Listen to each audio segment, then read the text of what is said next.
اور آخری بات یہ کہ فرنگ سفارت خانے جو اشارے دے دیے تھے کہ اگر اس نے مقابلے میں کامیاب ہونے والے نوجوان سے شادی نہ کی تو اس کی عربی شہزادے والے مراسلے وکی لیکس کی طرح مشتہر ہو سکتے ہیں. یوں یہ رشتہ ہو گیا.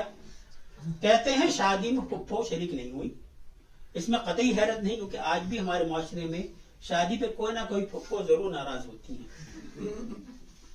شادی کے بعد فرنگیوں نے دباؤ ڈالا کہ بادشاہ اپنی روح کی پرواز کا انتظار نہ کرے اور جلد از جلد اقتدار اپنے داماد کو منتقل کر دے ورنہ بادشاہ کی تمام بیرون ملک دولت کی پرواز کر سکتی ہے اور ہو سکتا ہے کہ محل کے کبوتر اور کبوتریاں بھی سوئے فرنگ پرواز کر جائیں.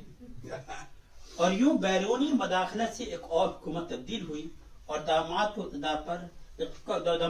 اقتدار پر امن طور پر منتقل ہو گیا.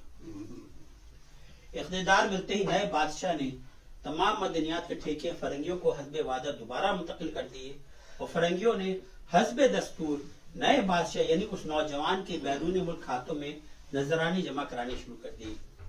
اور پھر جیسا اس زمانے کا رواج تھا داماد جی نے جو اب نیا بادشاہ تھا پرانے بادشاہ اور ملکہ کو حج کے لیے عرب بھیجنے کی ٹھان اور اعلان کرا دیا کہ ریٹائرڈ بادشاہ یاد الہی میں مشغول رہنے کے تسلسل میں مکہ شریف جا رہی ہیں. آپ کو تو پتا ہے کہ ریٹائرمنٹ کے بعد تو گریڈ 22 کے سرکاری افسر کی بھی توقع نہیں رہتی. ہاں البتہ ریٹائرڈ جنرل کا معاملہ الگ ہے مگر یہ تو صرف سابق بادشاہ تھا ریٹائرڈ بیوروکریٹ یا فوجی تو نہیں تھا لہٰذا عرب جانے کے سوا اس کے پاس کوئی چارہ نہیں تھا. لیکن راوی کہتا ہے کہ پرانے بادشاہ کا بحری جہاز جیسے ہی بندرگاہ سے روانہ ہوا اس پر ایک دھماکہ ہوا جہاز تباہ ہو گیا اور اس پر سوار پرانے بادشاہ اور ملکہ سمیت ہر شخص پانی میں غرق ہو گیا. کہتے ہیں کہ چلتے چلتے آخری وقت میں اس جہاز پر آموں کی ایک پیٹھی لادی گئی تھی جس کے اندر آتش گیر مادہ تھا. یہ دھماکہ اسی آتش گیر مادے کی وجہ سے ہوا. یہ آموں کی پیٹی کس کے ایما پر جہاز میں لادی گئی اس بارے میں پھپھو اور راوی دونوں ہی خاموش ہیں.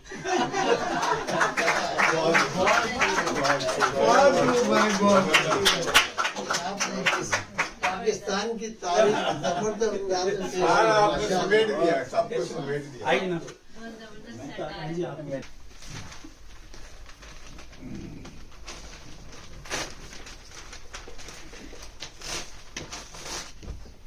سنجیدہ مضمون ہے لیکن ہمارا اتنے مزاحیہ نہیں ہے. اتنے مزاحیہ مضمون کے بعد سنجیدہ کی گنجائش بنتی نہیں ہے لیکن بس کافی گنجائش ہوتی ہے آپ کی سنجیدہ مضمون کی. تو اس مزاح میں بھی سنجیدگی کافی. ہاں اس مزاح میں کافی سنجیدگی تھی. تو میرے مضمون کا موضوع ہے شاعری آمد یا آورد. کچھ مباحثے ایسے ہیں جو روز ازل سے چلے آ رہے ہیں اور شاید ہمیشہ ہی چلتے رہیں گے. مثلاً تدبیر یا تقدیر، فطرت یا پرورش، سائنس یا مذہب، سرمایہ داری یا اشتراکیت. ایسا ہی ایک مباحثہ ہے کہ شاعری آمد ہے یا آورد. شاعری کے حوالے سے آمد اور آورد دو اہم اصطلاحات ہیں جو تخلیقی عمل کی نوعیت کو بیان کرتی ہیں. جب شعر بغیر کسی کوشش کے فطری طور پہ دل و دماغ میں اتر آئے تو اسے آمد کہتے ہیں. یہ وہ کیفیت ہے جب شاعر کو الفاظ اور خیالات خود بخود مل جاتے ہیں جیسے کسی الہام یا وجدانی لمحے میں. بڑے شاعروں کے کچھ بہترین اشعار اسی آمد کی دین ہوتے ہیں. ایسا لگتا ہے کہ وہ لفظوں کو حکم دیتے ہوں اور لفظ ان کی اطاعت میں قطار اندر قطار کیفیات کی ابلی تھامے چلے آتے ہیں اور اشعار کا روپ ڈھال لیتے ہیں. آورد جب شاعری کسی محنت، غور اور فکر اور مسلسل ترمیم کے بعد وجود میں آئے تو اسے آورد کہتے ہیں. اور یہ وہ کیفیت ہے جب شاعر کو موضوع، الفاظ، بحر اور خیالات کو ترتیب دینے کے لیے محنت کرنی پڑتی ہے. اچھی شاعری میں عام طور پہ آمد اور آورد دونوں کا امتزاج ہوتا ہے. بعض اوقات کوئی خیال اچانک ذہن میں آ جاتا ہے لیکن اسے مکمل نظم یا غزل کی شکل دینے کے لیے محنت درکار ہوتی ہے. بڑے شاعروں میں بھی دونوں رجحانات پائے جاتے ہیں اور ہر شاعر کے تجربات مختلف ہو سکتے ہیں. عرفان ستار سے ایک مکالمے کے دوران انہوں نے مجھے بتایا کہ طبع موضوع اور تخلیقی ذہن تو قدرت کی دین ہے مگر اس کے بعد سب کچھ آپ کی فنی دسترس اور ذخیرہ الفاظ اور ان الفاظ کو استعمال کرنے کے سلیقے اور صلاحیت پر منحصر ہے. آمد کو یوں سمجھیے کہ اگر آپ فنی طور پہ مضبوط ہیں، مشق خوب کی ہے اور زبان جانتے ہیں تو یکسوئی اور شعر گوئی پر آمادگی کے وقت اشعار آسانی سے موضوع ہوتے چلے جاتے ہیں. گویا آپ کی قوت متخیلہ متحرک ہے، آپ کے مزاج سے مطابقت رکھتی ہوئی زمین سوج گئی ہے اور آپ کا ذہن منہمک ہے. اس کے برخلاف پوری صلاحیت ہوتے ہوئے بھی بعض اوقات شعر مشکل سے تخلیق پاتے ہیں اور یہ مشکل مصروں میں بھی چھلکتی ہے، اور ہم کہتے ہیں فلاں غزل یا شعر آمد کا نہیں آورت کا ہے۔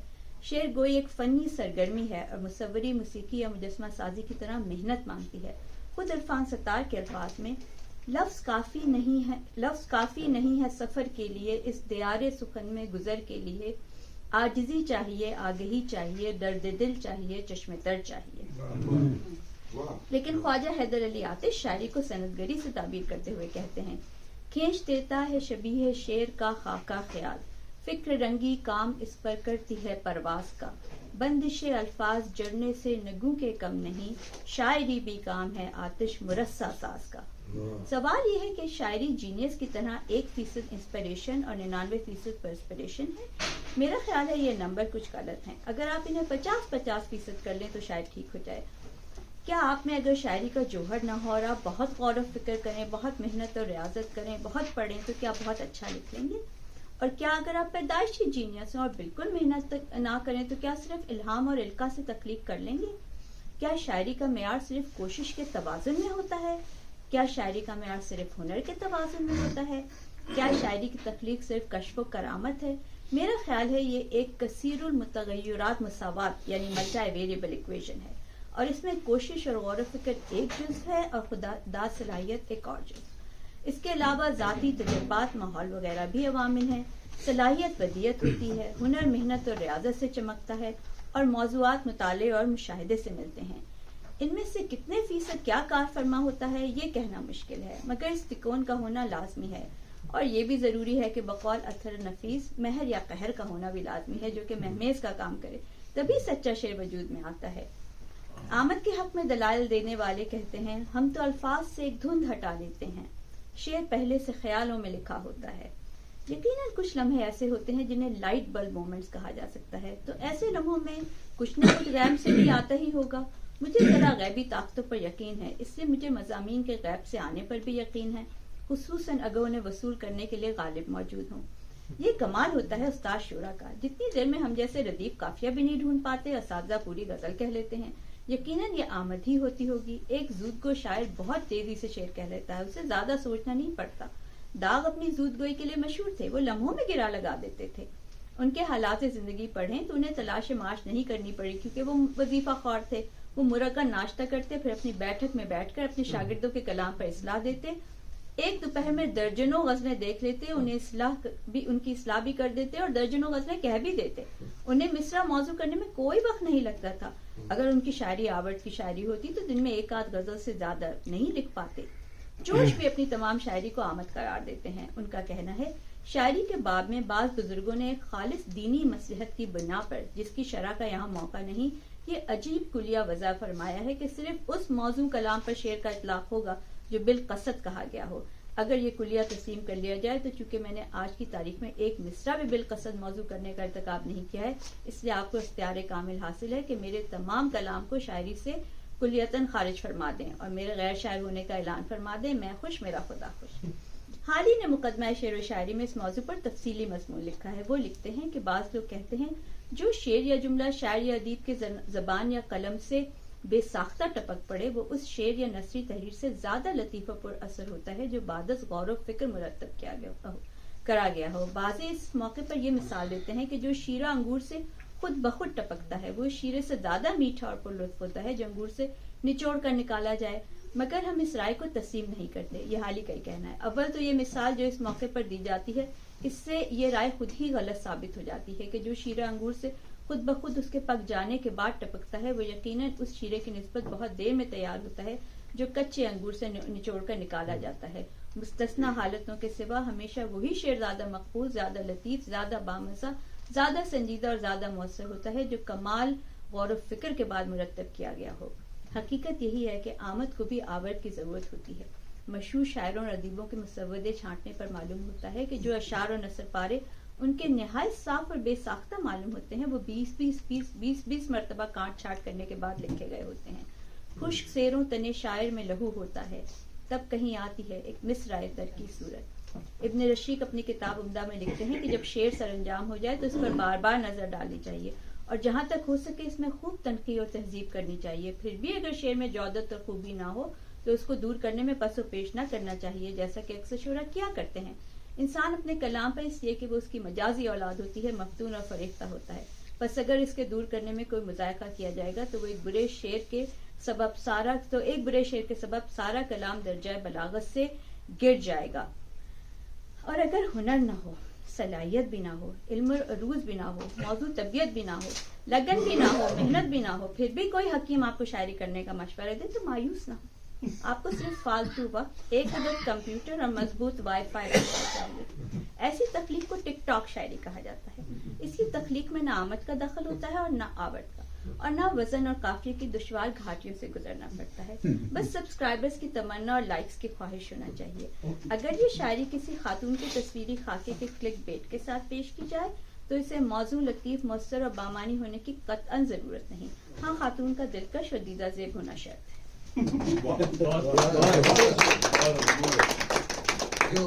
جو تری مشاعرہ وہ پھر آورد ہے، کیا خیال ہے؟ آمد نہیں ہے۔ بات کریں انشاءاللہ۔ آئیے عامر بھائی پاس سے آپ کریں۔ ہاں قاضی بھائی آپ کے تو یقیناً ہونی چاہیے، آپ کو سننے کے لیے آتے ہیں۔ لکھا نہیں، لکھا ہوئی ہے، بلکہ یہ اس کے میرے شاہد ہیں کہ یہ کوئی 10-12 سال پہلے ان کو میں نے سنائی تھی، اور یہ کہانی ایک سلسلہ جس کی کچھ دوستوں نے کچھ حصے پڑھے بھی ہیں، مگر یہ شاید کسی نے نہیں پڑھا، کیونکہ میں نے یہ ہوش ربا کے نام سے ایک غدر ناول لکھی ہے، اس کا حصہ ہے۔ آپ نے تو تفصیل سے میں یہ اس زمانے کی بات ہے جب میں نیا آیا تھا، تو شاید آپ کو کچھ جھلکیاں اس زمانے کے ڈیلس کی نظر آئیں گی جو آپ یہاں پہ بہت سے لوگوں کو اس کا علم نہیں ہے۔ 1970s میں ڈیلس کچھ اور تھا، اب یہ دوسری صدی کے بعد کچھ اور ہو گیا۔ ڈیلس کے قدیم دیسیوں کو کمار پلانے کا یوگا سینٹر ضرور یاد ہوگا۔ ویسے تو اس کی عمارت سے اب بھی اوکلان روڈ پر لیمن ایونیو کے قریب گزشتہ نصف زیادہ صدیوں سے موجود ہے، مگر ڈیلس کا ابتدائی دور وہ تھا جب ہم دیسیوں کے لیے فقط یہی ایک جگہ تھی جہاں یوگا کے آسن سکھانے کے ساتھ ساتھ دال، چاول، مسالے اور انڈین فلمی ریکارڈ بھی مل جایا کرتے تھے، اور کچھ نہیں تو اکا دکا دیسیوں کے نام پر ہندوستانی یا پاکستانی چہرے بھی دیکھنے کو مل جاتے تھے۔ اس زمانے میں ڈیلس فورٹ ورتھ کے علاقے میں دیسیوں کی آبادی بمشکل 300-400 خاندان پر مشتمل تھی، جن میں بیشتر نفری انڈیا سے آئے ہوئے گجراتی اور کیرالہ سے آئے ہوئے نرسوں کی تھی۔ پاکستانیوں میں چند میڈیکل ڈاکٹر تھے یا تعلیم کے بہانے کی ذرا غور دیں، تعلیم کے بہانے آنے والے نوجوان تارکین وطن۔ اب کمار پلانا نہیں رہے، مگر یوگا سینٹر کی عمارت ابھی بھی موجود ہے، اگر مغالطہ نہ ہو تو اسے کمار پلانا کا بیٹا چلا رہا ہے۔ وہی مسٹک منڈلا صوفیزم ابھی تک جاری اور ساری ہے۔ یہ کمار پلانا اور یوگا سینٹر کا نام بار بار اس لیے سامنے آ رہا ہے کہ جو لوگوں نے ٹام ہینک کی فلم دی ٹرمینل دیکھی ہوئی ہے، انہوں نے کمار پلانا کو ضرور دیکھا ہوگا۔ ان کا اس فلم میں بہت اہم کردار ہے۔ وہ پوری فلم میں چھڑیوں پر پلیٹیں گھماتے اور سب کو محسوس کرتے ہوئے دکھائی دیتے ہیں۔ انہی کا کردار گپتا راجن ہے، جو آخری سین میں اپنے بروم جھاڑو سے چلتے ہوئے ہوائی جہاز کو رکوا لیتا ہے۔ فلم مدی کے وقت کمار پلانا 90 سال سے اوپر کے تھے، مگر جب ان سے میرا پہل تعارف ہوا تھا تو کمار پلانا تقریباً 50 کے پیٹھے میں ہوں گے۔ وہ اور ان کی بیگم جو افریقہ سے آئی تھی، لوگوں کو یوگا کی تعلیم دیا کرتی تھے۔ بعد میں ان دونوں کی علیحدگی ہو گئی۔ مجھے امریکہ آتے ہی بیچ میں کافی ہوشربا تجربات ہوئے، جس کا یہاں ذکر میں نہیں کروں گا۔ اس سے اچھے بھلے ہوش مند انسان کا دماغ چل جانا لازمی تھا۔ اچھا، لیکن وہ سارا کا سارا زمانہ، میں اس میں کافی کٹنگ کر کے آگے سنا رہا ہوں، لیکن وہ سارا کا سارا زمانہ اجتماعی خبط الحواسی کا ہی تھا۔ اس وقت ہپیزم گزشتہ دہائی سے بڑھ کر بام عروج پر پہنچنے کے بعد بتدریج زوال پذیر ہو تو رہا تھا، مگر ابھی تک اس کے اثرات نمایاں تھے۔ نوجوان لڑکے اور لڑکیاں سڑ جھاڑ منہ پہاڑ، گندے سندے، میلے کچیلے، ہپی بنے گھومتے، الٹے سیدھے گٹار بجا کر گانے گاتے۔ یا وہ زمانہ تھا کہ پنڈت روی شنکر اور بیٹلز نے ہندوستان کی پراسرار تہذیب سے مغرب کو مسحور کر دیا تھا۔ امریکہ اور برطانیہ کی گورے جوک در جوک ہندوازم میں داخل ہو رہے تھے۔ ہرے راما ہرے کرشنا کے بھگت اور سیوک گیروئے کپڑے پہنے ایئرپورٹ سے ہی ڈھول اور ٹیلیاں بجا کر گاتے نظر آتے۔ ہپی لوگ ہندوستان سے درآمد شدہ رنگ برنگے گیروئے کپڑا اور کرتا پاجامہ دھوتی پہن کر اپنے آپ کو سادھو سمراٹ محسوس کرتے تھے. بول چال میں بھی ہاتھ جوڑ کر نمستے کرنا، ستار کی موسیقی سننا اور اگربتیاں جلا کر انڈین عطر لگا کر مہکنا بڑا ہی فیشن تھا. میں جب بھی یوگا سینٹر جاتا وہاں سے خوشبوؤں میں مہکتا ہوا واپس آتا. یوگا سینٹر کے عقب میں ایک چھوٹی سی ندی ٹٹل کریک کہلاتی تھی. اس ٹٹل کریک پر ٹٹل یعنی کچھوے کم اور ہپی مرد اور عورتیں زیادہ نظر آتی تھیں. ہر ایک اپنی دھن میں اور چرس کے نشے میں مگن نظر آتا تھا. جسے بھی ملو بہت ادب سے جھک کر خیر مقدم کرتا، پیس برادر کہتا. مجھے بھی مدہوشی کے عالم میں اسی رنگ میں رنگنا پڑا. جب ایسا ہوا تو ارد گرد کے ماحول میں مجھ جیسے ایک اور باولے کا اضافہ ہونے سے مجھ سمیت کسی کو کوئی فرق نہیں پڑا. میں گیان اور اگیان کے دوراہے پر کشف اور مراقبے سے اپنی روحانیت کو اجاگر کرنا چاہتا تھا. لاس ویگاس میں جو میرے ساتھ حالات ہوئے سنسنی خیز یہ ایک اندر کہانی ہے. مجھے روحانی دنیا اور آفاقی علوم کی طرف پوری طرح راغب کر دیا تھا. ہم اور اس بہرحال میں آگے تھوڑا بڑھانا اس کو. اپنے اطراف کی غیر مرئی حقیقتوں کو جاننا چاہتا تھا. ملنگ ملنگ دم ملنگ ملنگ مگر ڈیلس میں سیون شریف کے سخی لال شہباز قلندر کا آستانہ کہاں تھا جہاں میں جا کر نعرہ لگاتا حق مولا. بس غنیمت جان کر اور لے دے کر سوائے یوگا سینٹر کے اس شہر میں مجھے اور کوئی معقول جگہ نظر نہیں آئی. یوگا سینٹر کا مالک کمار پلانا نوجوانی کی عمر سے ہی دنیا بھر میں اپنے یوگا کی کرتب اور کمالات دکھا کر پیٹ پالتا رہا ہے. اس نے لاس ویگاس میں مشہور ایکٹر اور گلوکار سیمی ڈیوڈ جونیئر کے ساتھ مل کر بے شمار شو بھی کیے تھے. یہ حقیقی لوگ ہیں جن کو میں نے اپنی اس کہانی میں داخل کیا. اس کے عروج کا زمانہ تھا جب تھا پوری دنیا میں اس کے شو ہوا کرتے تھے. یہ سب تفصیلات تصاویر موجود تھی جو اس نے موڈ میں آ کر مجھے دکھائی تھی. وہ مجھ سے عمر میں 30-35 سال بڑا تھا مگر پھر بھی مجھے احترام سے شاپ کہہ کر بلاتا تھا. ہم دونوں کو گانے بجانے کا بہت شوق تھا. اس وجہ سے میری ہر فالتو شام یوگا سینٹر میں گزرنے لگی. ویسے بھی اس کا دروازہ ہر خاص و عام کے لیے ہر دم کھلا رہتا تھا. گلوکار، موسیقار، رقاصہ، نجومی، ستارہ شناس، صوفی، سادھو، بخشو اور اس ہر میدان کے فن کے رسیاں وہاں ویکینڈ کو آتے اور محفل جم جاتی. کمار پلانا خود بھی بھانت بھانت کے سازندے اور موسیقی کے شوقین فنکار ڈھونڈ کر وہاں جمع کر لیتا تھا. وہاں مجھے اپنی کھوج میں 2 ایسے لوگ نظر آئے جن کو دیکھ کر کچھ کو لگا کہ ان سے مجھے اپنی منزل تلاش کرنے میں روحانی مدد اور اسلام مل سکتی ہے. ایک تو ادھیڑ عمر کے جپسی نما خوش شکل لبنانی خاتون غنوا اور دوسرا ایک گورا تھا جس کا نام مجھے یاد نہیں.